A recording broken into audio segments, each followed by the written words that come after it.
Yeah, it's your boy D1, man. Everybody wanna know, what you mean when you say God and girls? Check it. If it ain't about God, it's about these girls. Yeah, if it ain't about God, it's about these girls. Yeah, everybody know they rule the world. Yeah, everybody know. Supporters, fans. We're here, Girl Talk University. Staci here with Miss Jasmine Porter. Hey y'all. Hey. So, first of all, I just want to say thank you for joining us. This has been a long time coming. We've been through a lot, y'all, trying to get this together. We've been through the water and the rain and the snow, so it's gonna be the good. dirt. So I know that this conversation is going to be really good. And I feel like my spirit, as well as some of my staff members, and just in general, we need it. We need to have a conversation about self-care and just, okay, glow in the dark. Yeah, we're in an environmental friendly space here. Maybe at the end of the call, I will show you guys our scenery, but we're in environment friendly space here. So sometimes the lights may go off. So welcome to all the Facebook viewers. Welcome to all the Instagram viewers. Jasmine, let's get started. So you are a yoga instructor. Tell me more about that. So I teach vinyasa and I teach tantra. So I teach people how to have their own relationship with themselves on the mat, and then I teach people how to have a collective experience together on a mat. And there's a lot of healing behind both of them. Okay, so first of all, those were two really fancy names that you gave. Yeah. Can you explain each one? Yes. Okay. So vinyasa is about one breath, one movement. So it's a fluid practice. You can be really creative as an instructor and pretty much create a dance, essentially. So a different sequence. Every time I teach, I create a different sequence. And you put it together just depending on what you want to focus on. If I want to open people's hips, if I want to open up the heart, if I want to work on flexibility, balance, inversions, all those things. It's pretty common. This is what you're going to experience in most yoga classes. Okay. And then tantra is a little bit of vinyasa, so you get that fluid practice, but then I put people in partners and we do collective healing together. So there's these exercises. One of them is eye gazing, so you'll sit with a stranger face to face, Indian style if you will, and eye gaze without saying anything. And the whole purpose of that is to find yourself in someone else. So the thing that unites us all, the thing that we're all connected to, just remembering that connection in that moment. That's really deep stuff. Yeah. So my next question is going to be, how did you even get involved in this? Because for me, I went to a very, I don't want to use the word Afrocentric, but I went to a school where they exposed us to things and they exposed us to yoga at a young age. But once I stopped going to that school, I kind of lost it. And when I hear about it, it's like, I'm going to do it. But I've never done it since then, to be honest. So what inspired you to kind of get serious about this? That's powerful that you were introduced young. I was not introduced young. So about 4 years ago, I discovered acro yoga, which is acrobatics and yoga together. It's partner yoga. And I just saw it on Instagram. I was like, dang, that looks really fun. And I wanted to get back active. I used to be a dancer in school, and I was like, as a grown person, I want to stay physical. So I found a yoga studio that taught that. Took the class, fell in love with it. But then it was all these deeper lessons, like how to really trust people. And so after growing in that way, I was like, I wonder what could happen if I just take a class that's just for me without a partner. And then I went into taking vinyasa classes, and it changed my life dramatically, quickly. You know, I hear people say that. In fact, there was a girl that I went to high school with that's very in tune with yoga, and she says the same thing. How did it change your life? Is it because you were open to receive that? Maybe I'm not, or the average person isn't, you know? I do think it's a part of where you are, what you're ready for, and what you're open to, and the way that you perceive things. If you're looking for the lesson and the growth in something, you will receive that. What it changed most for me was my relationship with myself and my awareness. Me understanding that I don't have time to waste, that I can make changes, I can shape my life into what I want it to be, and that I really need to be giving my deepest gift every day. And I was in a job that I really, really hated. And I was like, I'm coming here spending real time that I can't get back. Yes. Doing paperwork in a place that I hate. And I started to make shifts and changes in my own life. And then eventually I was like, I want to teach this to other people. Because once you get that, you can apply that in any area of life, whatever it is that you want to be. So. Yeah, I think what I've heard from not just black girls, shout out to everybody that's joining the live feeds, but just people in general, it's hard to make that leap of faith. When you in this situation, whether it's a relationship, whether it's a family tie, whether it's a job, and it's like, dang, I know this is not feeding my spirit well. I know this is not serving my soul, but I just gotta hold on to it, or I just can't take that leap. What did you tell yourself that finally got you to make the transition? That's a good question. I know that's we're only coming with questions. What did I tell myself? Well, I will say I did have the kind of mother that truly instilled in me that I can do anything. Okay. So I already had a set of confidence just built in me.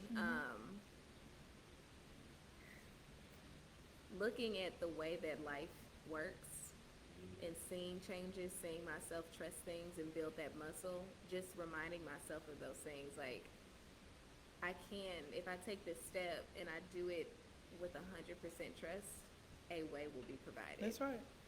You move your foot, a step appears. Move your foot, a step appears, That's right. and it just all lines up. That's right. It's all about the way of thinking. I can tell that it's doing something, because I feel like this week, well, let me start by saying this year for myself has been just a leap of faith for me in every aspect of my life. But this week, I started to take a step back. I started to second guess.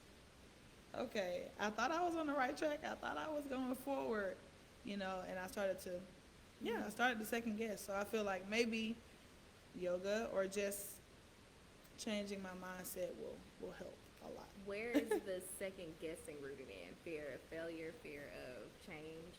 What is it? So, for the most part, I like change. I'm not afraid of change. Maybe it is like the fear of failure. I think sometimes and I can speak for other people too, when you take a leap of faith, it comes with a lot of scrutiny. Are you sure? Do you want to do that? That's not smart. Yeah, other That's people's not safe. practicality. Other people are projecting project. on you, right?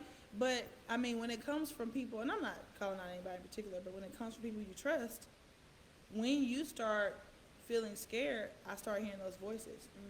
So I'm like, am I going to listen to myself and my intuition and trust, or am I going to rely on those voices? Sometimes they're louder, honestly. I will say a strong meditation practice helps with that, because the mental chatter, other people's stuff coming in, your own stuff coming up, you can learn how to train your mind to silence it. That's good. Tell me more. Yeah, and so something else you said, I think when we make that leap of faith too, there's a lot of expectations tied into it. It needs to go this way, look this way, I got to get this opportunity, this means success. When you're moving in trust or faith, you're open and you're trusting the process, that everything will happen for your highest good. That's right. And when we can release it looking a certain way or going a certain way, you don't feel failure. Right. Failure is just us not getting the expectation we imagined. And we're talking about Black Girls in Yoga, right? For those people that just joined, episode 22, I'm talking with Miss Jasmine Porter about Black Girls in Yoga. These expectations, and she's going to get up, she's going to make Get sure the lights back on. we're going to make sure that the lights cut on. And hey, Jordan. Hey, Anna. Thank you for joining in. Let's talk about, and I hope that Jordan stays on, because she's a very high achieving woman, and we've talked about this before. When it comes to those expectations, I read a lot of blogs about Black women and the superhero syndrome, and us just putting a lot of expectations on ourselves. How did you get rid of that? Because I've been in spaces before where they're like, just trust the process. Don't have expectations. It's hard to do that. So I guess my question is to you, how did you get to a point where it's like, I'm just going to go, I'm just going to do this thing because this is what I want to do, and I'm going to release all expectations about any outcomes? Because it was too heavy to keep carrying that. I was tired. I definitely put so much on my shoulders and so much on my back. Not only my stuff, my family stuff, my friend's stuff. If I had a man at the time, his stuff. And I was like, you know what? I'm gonna just put some of this shit down. And and it immediately I felt relief. Mhm. Um, it's really just as simple as it sounds, a decision Mhm. to not carry that burden anymore. And the more you let go, the whole thing is about letting go. Like, we try to force and hold on and make this do this and penetrate the world and adjust Right. and shape and expect. It's so much easier to just not. And Yeah. when you don't, so much more happens. That's right. It feels so much better. And then you never have those time periods of like feeling disappointed or feeling like I can only be happy once this happens. Once this happens, Yeah. right? Right. And what I've learned is that I've had in my mind, I can't wait until this happens because I'll be successful. I feel happy, and it happens, and I'm very underwhelmed. Very underwhelmed. There is a spiritual teacher by the name of Abraham Hicks. Have you heard of her? Okay. She's amazing. So Esther Hicks is her name, but the entity that she speaks from, the divinity Right. within, she goes by Abraham Hicks. So she talks about being able to tap into the feeling that you think you're going to feel once you achieve something before you achieve it. Right. So this is putting yourself on the vibration so you can get that feel good and you're constantly feeling good. So once the thing matches, you expected it, you manifested it, you Right. pulled it in, it just becomes your new experience Sure. instead of like, dang, it happened and it like graduation. Right. You walk across that stage for 2 seconds, it was like, that was it. I spent Yeah. 4 years. And all that money. Just And for all that. that money. Yeah. But if you are feeling fulfilled and content and happy, just doing and just being, Mhm. it's longer lived. It is. It is. Let me ask you a question. Do you think that girls, let's see how I can put this. Do you think that more girls should tap into yoga? Do you think that black girls are doing yoga at an alarming rate? Or do you think more people should be introduced to it? Like, what's your take on that? I think black girls are definitely doing yoga much more than ever Okay. before. And that could be my vantage point because of what I do and who I follow. Sure. And, I definitely think that it can only help if more people are introduced to it. Mhm. But I do think that yoga and meditation can be in other acts besides the traditional ways. Mhm. It may be very therapeutic for you to turn off your mind and drop into your body through painting, and that is meditative for you. True. Sitting down and smoking, listening to music, like whatever it is that connects you more to yourself and quiets the chit chat in your mind. But yeah, it can only help. But look though, and I know we keep talking about the mind. We're supposed to be talking about yoga, but you bring in some gems. So I want to ask, what if so I talked a lot about outside influences, right? Sometimes in my own head, I can't quiet my mind. There are like so many things going on in my head, in my own head. Plenty that- of people in there, yeah, talking, having conversations. Why? Like, make it stop. Yeah, and I really had an overactive mind. Yeah. And it wasn't like things telling me I couldn't do something. Yeah. It was over analyzing and breaking Right. things apart and shifting and Right. deciding, indecisive, making up stories too. Mhm. If I didn't have answers to something or something didn't feel Make right, sense I of it. had to make sense of it. Yeah. One of the ways to get out of your head is to drop into your heart. So you're thinking or feeling. It's really not common that you're doing both. So Right. if you can drop into your body and feel your way through something rather than trying to think and analyze something. And I don't think we trust ourselves either because your body, this Tai Chi instructor was telling me, because I went there to also help heal my mind. And she was just like, your body is not going to lie to you. Your mind does nothing but lie all day long. She was like, if you ever walk into a situation, your mind might be like, oh, this might work out. We might could do this. But your body already said no. You already felt that feeling. But since we think the mind is superior. Even sayings like mind over matter is really unhealthy. Right. All three should be balanced, spirit, agree. mind, and body. I agree.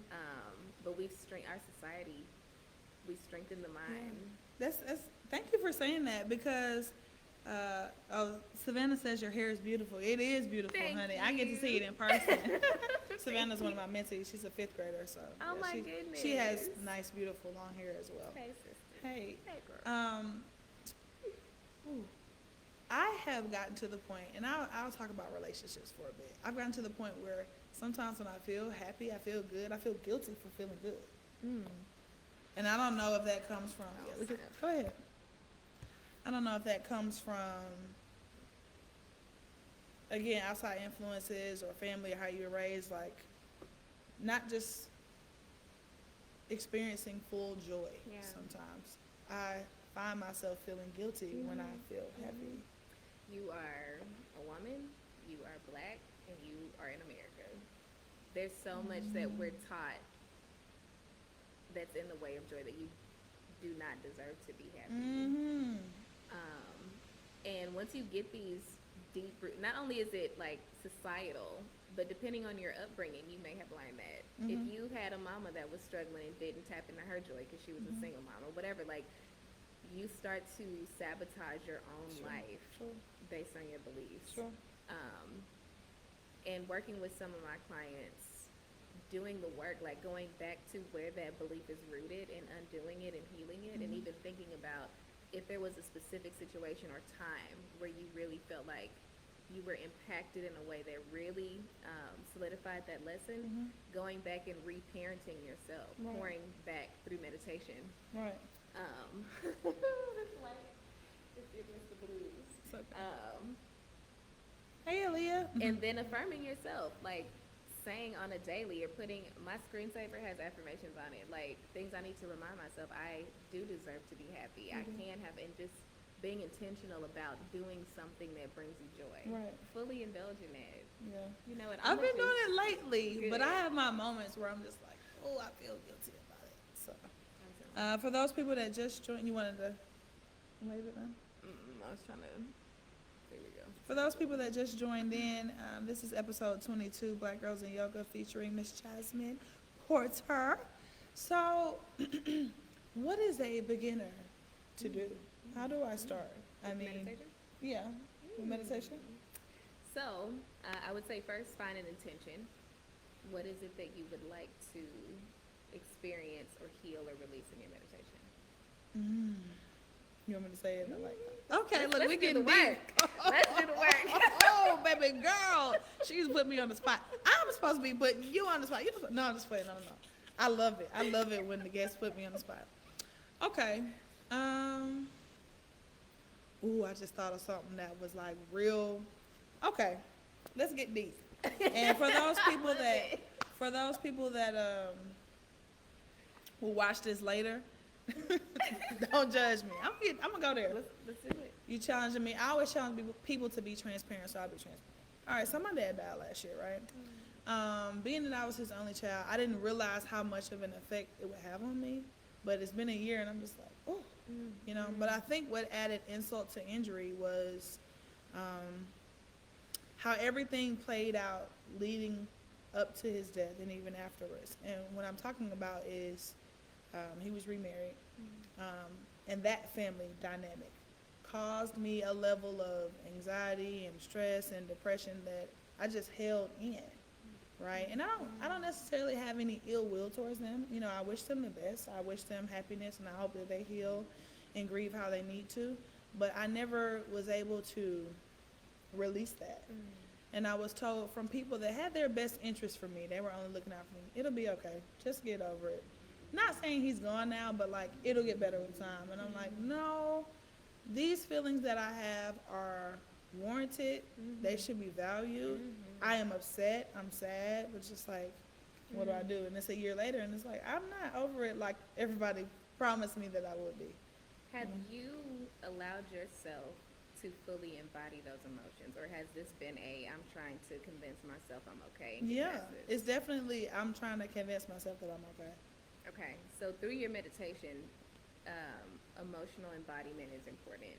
So if we want to pick anger, or if you want to pick sadness, whichever it is, sitting in your meditation with that intention, I want to fully acknowledge this, bring awareness to it, feel it all the way through from the top of my head to the tips of my toes, and release that. And processing looks different for everybody. For me, crying is like therapeutic. Yeah, I would say crying for me is therapeutic too. So in the meditation, I will release through tears. Releasing anger and processing anger can be interesting too. Sometimes vocalizing, whether it's words or just sounds, and allowing yourself to have a full body experience. And this can be much more challenging than it sounds, because even though it's just you and you, sometimes you feel uncomfortable fully expressing to yourself. That's what I was gonna ask you, because I think even now, like I feel like some type of energy, like Of even course. expressing it.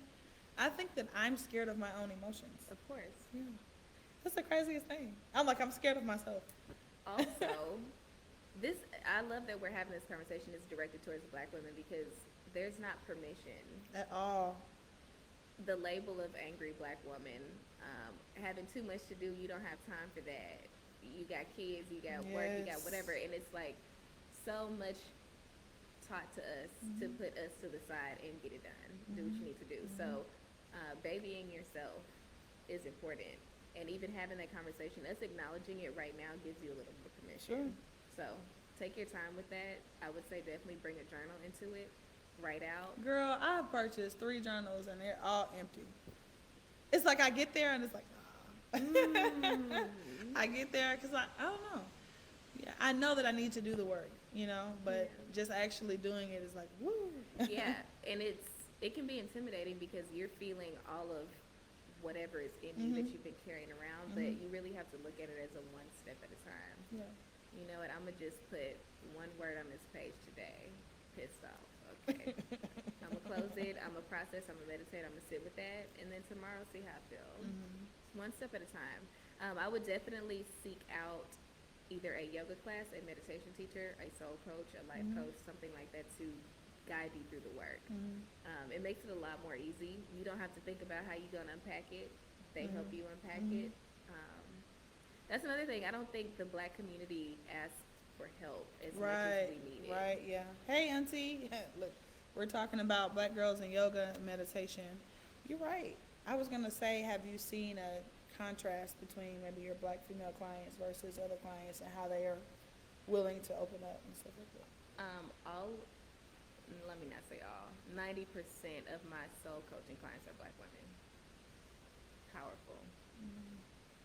And it's so important for Black women to be a part of the healing community because we have a special experience, and it is more comfortable and relatable, obviously, to deal with a Black woman as a healer. Yeah, for sure. Yeah. For sure. I wouldn't have it any other way. Right. I wouldn't. For those people that join in, hey, Auntie Joanne. This is episode 22 of Girl Talk University. I'm here with Miss Jasmine Porter. Tell us about your social media handles. Tell the viewers where they can find you on the day. On all platforms, it is Yogi Jaz Porter. That's YOGIJAZPORTER. And you can find all kind of content, all things healing. And if you go on my Instagram and look at my bio, I have a really long link tree. There's so many resources on there. YouTube channel, podcasts, any classes that I do, a newsletter that I put out. The newsletter has things for your healing process, any events or travel that I do.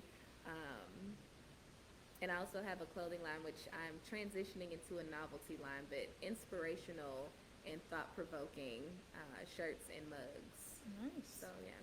We will be purchasing, and we will definitely have some Girl Talk gear for you coming. I can't wait. Yeah, so if there was one thing that you could tell, not just Black women, but Black girls about meditation and being in tune with yourself in yoga, what would it be? Like if you just had a megaphone that spanned all Black girls and women, what would you say to them? It's okay to love yourself. Why that? It's okay. It's okay.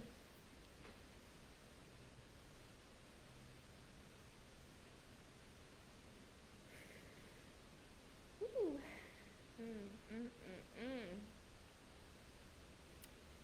Throughout I'm not my given permission to do that often.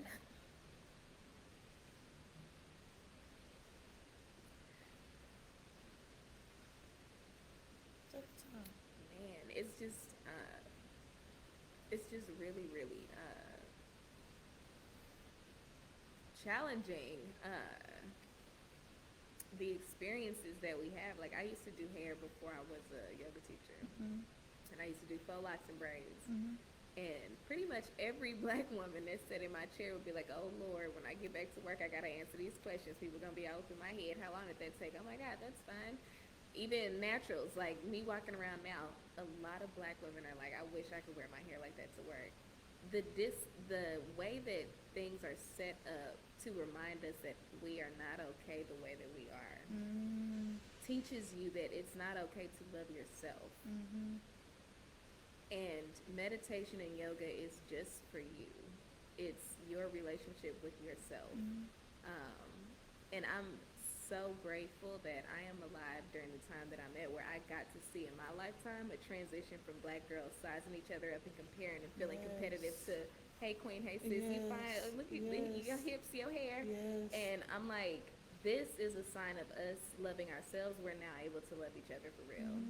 And even hair journey wise, like that alone is just a whole self-love thing. But I did a big chop, and through that process, that's when I realized that I did not completely love myself. That I loved things about myself. I loved myself to a certain extent, but it was conditional. And to find the love without the hair, to go on a deeper journey, to really connect with who I am on a soul level, regardless of being black or a woman, was such an interesting journey. And I did that through yoga. Yeah, you're making me really want to do it for real. Oh, they are hating on this conversation. No, but you really bring up a good point. I did a big chop too 5 years ago, and just being honest, I thought it would give me that like sense of self, and it didn't. It wasn't until my therapist a few months ago asked me, so what do you like about yourself? And I just kind of sat just like this, and we were quiet. I'm like, wow, Stace, you can't think of anything? You know, and you're right. Take all the accolades and all the jobs and everything you've done, and you're just bare. There's a lot to love, but what is it? Do you know? Yeah. Do you know? Do you know? So, wow. I mean, I think, and I mean, you know this. We've kind of talked about this electronically, but that's some of the reason why I started Girl Talk You, because I would hear small girls, I'm ugly, I'm too black or too fat, and my hair, and it's just like, you're 8 years old. Like, how? I felt like we failed those girls because they were 7, 8, 9 years old saying that. But then you talk to their parents and they say the same things. So I need to be harder on myself, you know, full disclosure, but I'm really hard on my friends and my colleagues. Like, I'm not going to let you down yourself. I'm not going to let you self-loathe and just deprecate. You're beautiful. You're wonderful. Like, the world is your birthright. You know, these things that other people may know and be privy to, but we just haven't had the opportunity. Thank you for the work that you're doing. Like, no, seriously, thank you. Thank you for the work that you're doing, because we need it so desperately, not just for young girls, but just for women in general. I mean, how many spaces do we have specifically where black girls and women can get healing? How many? So, I mean, what you're doing is powerful. What you're doing is necessary. You might have just gained another client. I'm just going to be honest. Come on. Because we so desperately need it. Wow. Yeah, this was good. We have a few people. My sister says she used to teach yoga. It depends on the practice that you choose. We've learned about 2. I guess the last thing that we can discuss is the future for Jasmine. What are your next few, and I know you said you don't want to put expectations on yourself, but what are your next few months and years look like in terms of Yogi Jaz Porter?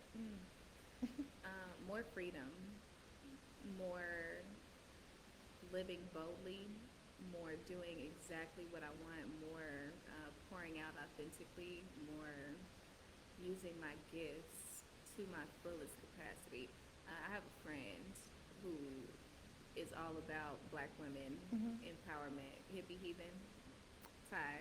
So we have Sisters of Yoga, which is dedicated to the healing of black women through yoga and spirituality. And her and I were having a phone conversation, and she was like, isn't it interesting? Like, I don't feel like I've truly turned my magic all the way on. And we've done so much. But what is it that holds us back from all the way? How many people live life 1,000% to the fullest? Like, truly do everything they're capable of, everything they want, share every gift that they... Exactly. And I feel this close. And all of these experiences that I've been attracting, being in tune astrologically too of what's happening and taking full advantage of these full moons to release the last bit of whatever. So getting to that space where I'm just wide open, heart first, going for life and sharing and just bleeding out love. That's what it looks like. So as far as the shape of it, a rough shape is me traveling more, for sure. More international trips, more retreats, creating spaces that are even more sacred and intense for healing. And my philanthropy work is really on my mind right now. So yeah, that's the next year for sure. That's awesome. Hopefully, there will be more international travel in the works for Girl Talk U and for myself as well. But you've definitely challenged me because I look at the things I'm doing now, how my life is, and I'm like, I'm still radiating at like 50%. I still feel that way. But I think a large part of it is because of the pressure I put on myself to be in a certain box. Right. And I've been knowing for a while that I just don't fit a box. But I've been wanting, this sounds crazy, I've been wanting to fit in the box. No, I've that been doesn't sound wanting crazy. people to, oh, Staci is the 1, 2, 3. She's the this, she's the that. And it's like, I just don't fit in the box. And like now that I'm kind of becoming aware of that, I'm trying to own it. It's hard. I'm trying to own it. But it's gonna feel so good. Yeah. You're right. And I always keep in my mind too, we don't have time. There is no tomorrow. Do you want to leave this lifetime, this time, having held back? Right. I do not. I Right. will not. This is good, This was Jasmine. great. Thank you. Thank you. Thank you. Okay, for all those viewers, thank you for sharing Yogi Jaz Porter with Girl Talk University. For all of the people who tuned in and out, thank you for sharing. You can catch us on iTunes, Spotify, and SoundCloud at Girl Talk University, episode 22. You can catch us on Facebook and Instagram at Girl Talk University. I really enjoyed you. I hope that we can have another one. We will. Okay, so if we have another one, can we actually incorporate some? Yeah. Of course. Okay. We won't do it tonight because it's 8:00, but I'm gonna swear you to return, just like they say in the legal world. Swear you to return, and we're gonna do some flow. All right. Thank you. Thank you, everybody. Peace, guys.